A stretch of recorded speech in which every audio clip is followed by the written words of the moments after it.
Hello everyone, welcome to another Playwright tutorial, and in this video we will discuss identifying duplicate elements with Playwright, and we'll also write a test case to demonstrate this. So first, let's take a quick look at the test scenario. So let's say we have a web application shopping cart, and under this shopping cart there are three products: product one, product two, and product three, and you can see that each product has a button. What we would like to do is we would like to click the second Add to Cart button and verify that it takes us to the next page where it says the second item has been added to your cart. So that's the test we would like to create using Playwright. However, the problem here is that all three products have the same button with same IDs. So if we inspect this Add to Cart button, you will notice that it has an ID, add to cart, class is add button, the text is add to cart. If you now inspect the second one, uh, there you go. You will see that the second one also has the ID add to cart, class add button, and the text add to cart. So in this case, how do you click the second one? Because if you identify an element using the ID, Playwright will pick the first product and not the second one or the third one. So how do I use Playwright to check this? And also we want to see how many uh, buttons have the same IDs as well, just to check if it's three or more, because we may have a web page where we may have more add to cart buttons. Okay. So that's what we want to first check, that, okay, how many buttons have the same ID or class names? All right. So let's get started here. Um, so if you're watching this tutorial, a basic understanding of JavaScript and a little bit of understanding of Chrome DevTools, XPath, or CSS Selector will be helpful. If you don't know this, that's all right. I will explain everything in details. The first thing we want to understand is the $X.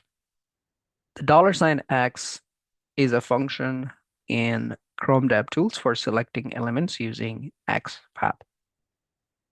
So it allows you to query the DOM for elements that match a specific criteria, returning an array-like object of matching elements.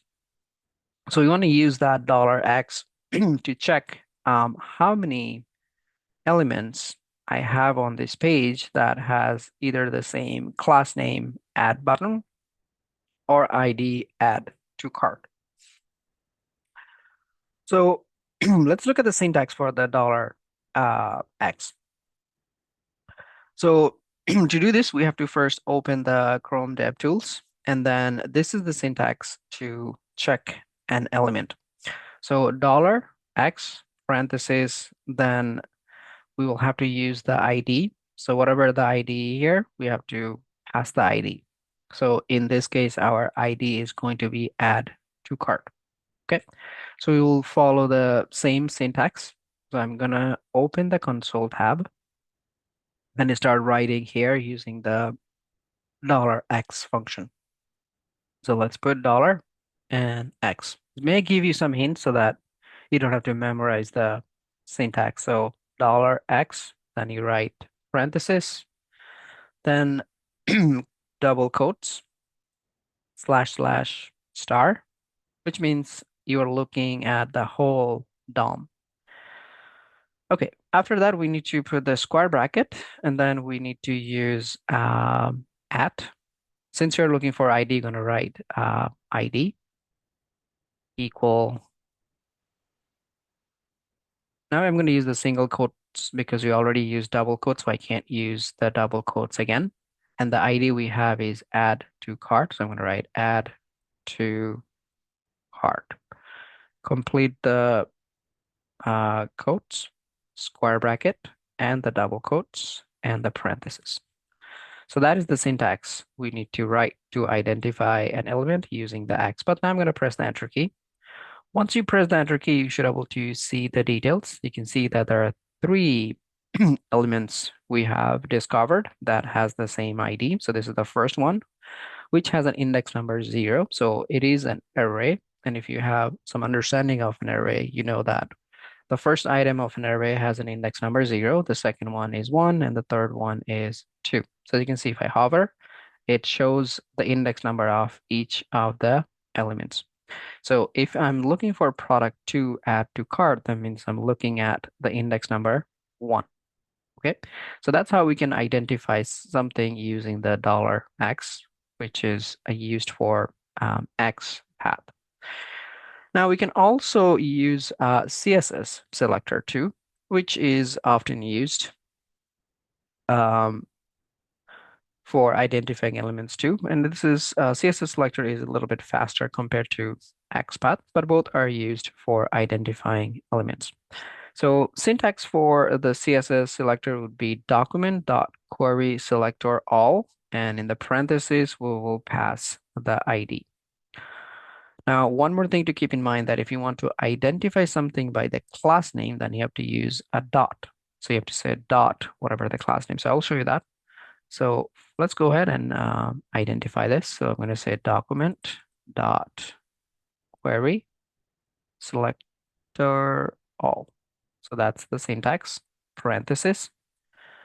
And then I'm going to use the ID. So to use the ID, I'm going to use the double quotes.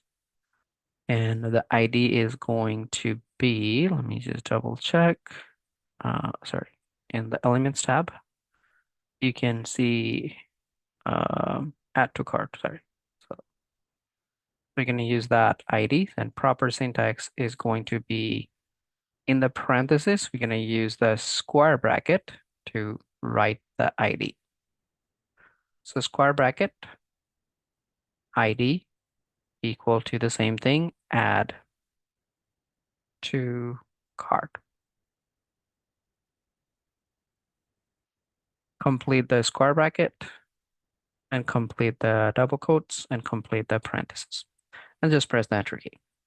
And you can see that it shows us the same 3 products. So that's how we can identify using an ID. But if you want to identify the class name, remember that we also have the same class name, add button, so we can also do that. So I'm going to go to console. So document dot query selector all, since we're going to find all of them. This time we're going to use the class name. So first use the quotation marks, then use dot add dash btn and complete the double quotes, complete the parentheses, and just press the enter key. And you can see that the class name is also pointing to the same 3 buttons. So we know that on this web page, there are 3 buttons having the same IDs and the same class name, and we can identify this using either XPath, which is the $X, or we can use the CSS using document.querySelector all. Okay, so once we figure that out, that okay, we have 3 web elements on this page, and we know that the index number for the product 2 is going to be 1. So now we can start writing our test case. So let's go to our Playwright. So I'm using VS Code here. And let's go to the next slide to talk about this a little bit. So now that we have the index numbers 0, 1, and 2, so we're going to create a simple test case using Playwright. So first thing is obviously we need to identify the element correctly. And then we're going to click on this, and that will take us to the next page. So what we're going to do here, so we're going to navigate to this URL, then click the button add to cart, and then we verify that this message is displayed so that we're going to check. So what we're going to do is we're going to use the page.locator, and for ID, if you don't know, in Playwright, if you want to find a web element by its ID, you're going to say page.locator hash, and you write the ID. And then if you want to click on it, you're going to just right click, and that will click the first matching element. So as I said, if you just use the ID, what is the ID? The ID is add to cart. Playwright will click the first one anyway. It's not going to look at the second or the third one. By default, it's going to click the first one or whatever is the first web element in the DOM. Okay. However, if you have multiple elements, we're going to still use the dot locator. But what we're going to do is we are going to use the nth function here. So if we say nth one means we want to click the second element. So if I say 0, that means I would like to click the first button. But if I say 1, that means I would like to click the second add to cart. Or if I say 2, it means you want to click the third one and so on. Okay, so that's what we're going to use in our code to click the right button add to cart. Okay. So let's start writing the test case in VS Code. So I already have VS Code installed. So I'll just open the VS Code and you must have Playwright installed. So I'm using the example.spec.ts, which is a default file. When you first install Playwright, this file will automatically created by Playwright for you. So what I'm going to do is I'm going to just copy this test that we already have, paste it here, but you're going to change the test. And let's say clicking the second card button. That is our test. So first thing is you have to go to the URL. So the URL that I'm using is my local. So I'm going to just copy that, which I already have here. So that's my link. So this is the web link that we will go to that page that I showed you earlier. But obviously, we're not going to check the title. So instead of title, we will do something else. But let's delete that for now. We don't need that. So first, we will go to that page. The next thing is we will have to identify that second card or all the buttons, which we have seen that there are 3 of them. So I'm going to create a variable. Let's say constant. Let's say cart button. And then page dot locator. And as I said, if you want to identify an element by its ID, we use the hash. And then what was the ID? It was add to cart. So this is the ID that we would like to use to identify it. So this means that this will identify all the 3 web elements that has the same ID add to cart. However, we don't want to click the first one. So what we're going to do is we can actually check with our code as well to see, okay, how many uh, elements have the same ID. So what we can do here is we can say console.log and we can use the print. So I'm going to say number of elements. Just want to see how many elements we have.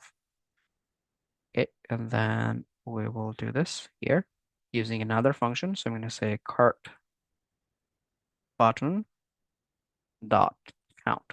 So count will check how many elements we have that has the same ID. What's the ID? Add to cart. Okay, so now let's test this. So if I run this, it should tell me how many. So how many we saw? There are 3 of them. So we should see 3 elements there. So if I click on run, so it's running. It goes to this page. And let's go back to our Playwright.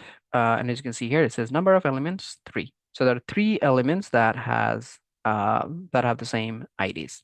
Okay.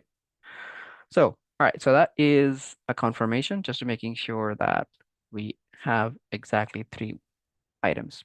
Okay.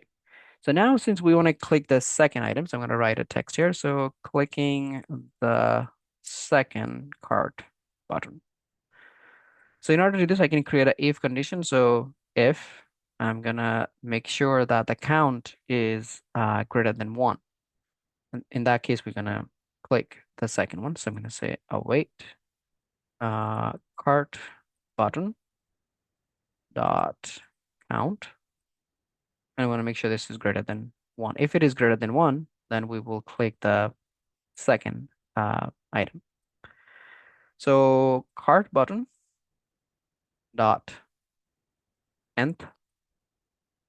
So n means now which one you want to click. The first one, second one, or the third one. As I said, we were looking for the second index number, which is 1. The first one has an index number 0. The second one has an index number 1. And then dot click, since we want to click on this. So we're going to first check if this is working correctly. So I'm going to just wait, because otherwise it's going to run too fast and you're not going to see it.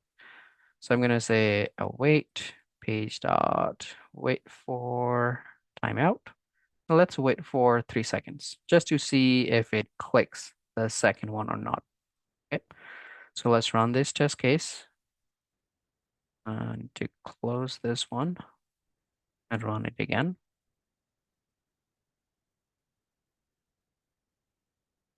Okay, so let's run this. And you can see that, yeah, it did click the second one, and that's why it says the second item has been added to your cart. So we got it. All right, so now what we want to do, we want to now make sure that we have an assertion to confirm that we are seeing that text on the second page. So let's get that text ID to see what is that. Where was I? Second. If you go to the second and inspect this text, so let's inspect this text.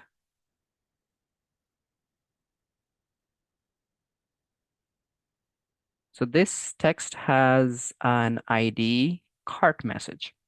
So I can identify this by cart message. So let's go ahead and do that. I'm going to go to my test. So before the wait, I'm going to create another variable. So const, let's say cart message page dot locator. Since that is also an ID, I can use the hash. And the ID we saw is cart message. So that will help us to identify. Now let's check the text content of this ID. That what is the message it is displaying. You can do this using the console.log again. So I'm going to do console.log, await cart message, cart message dot text content, since you want to check what is the text that's displaying on that page. So let's run this now and check if the text looks right. Okay, so you can see it here. The second item has been added to your cart. Okay, that is the text that we are seeing. Let me see if I can copy it, because that's what we're going to use for the assertion. I think it did copy. So now I can close that. Let me see if I were able to copy it correctly. Yes, so this is the text. Okay, so what we want to do now is we want to write an assertion. So we're going to say await, expect, cart message, cart message to have text. So we're going to see a text. What's the text that we should see here? Is the one that we just copied. The second item has been added to your cart. So expect cart message to have text this. So this will confirm that, okay, we did click the second one correctly. And that's pretty much it. So let's run this and let's check if our test is passing. So if I click on run, and you can see that it passed. So it took 4.5 seconds, and this is already in the background. So I'll actually run this one more time just to show you. Let's close and run it again. Okay, so you can see that it went so quickly that I couldn't see it, but as you can see that it does show that we clicked on the second one. Now, obviously, if you would like to click the third one, let's say we're writing another test case for the third one. So in that case, all you have to do is change the 1 to 2, which means you're going to click the third one. So let's run this now to see if we actually clicking on the third one or not. Let me close this one. and run it again. As you can see, it goes and it says the third item has been added to your cart because it clicked the third one. But in this case, the test will fail because I think I forgot to update the text that should say the third item and not the second one, which is why you can see that it's failing. So I'm going to close this and say the third because I clicked the third one, not the second, right? So now if I click on run, this should pass, as you can see here, and it took 4.4 seconds. So that's how we can identify elements if we suspect that there are multiple elements on that page having the same IDs or the same class name, and then we can use the nth function to click on the one that we want. And we can use the Chrome Dev tool to figure out, okay, what's the index number for that particular button that we would like to click. All right, guys, so that's all about it. Hopefully this makes sense. Thank you for watching. Bye.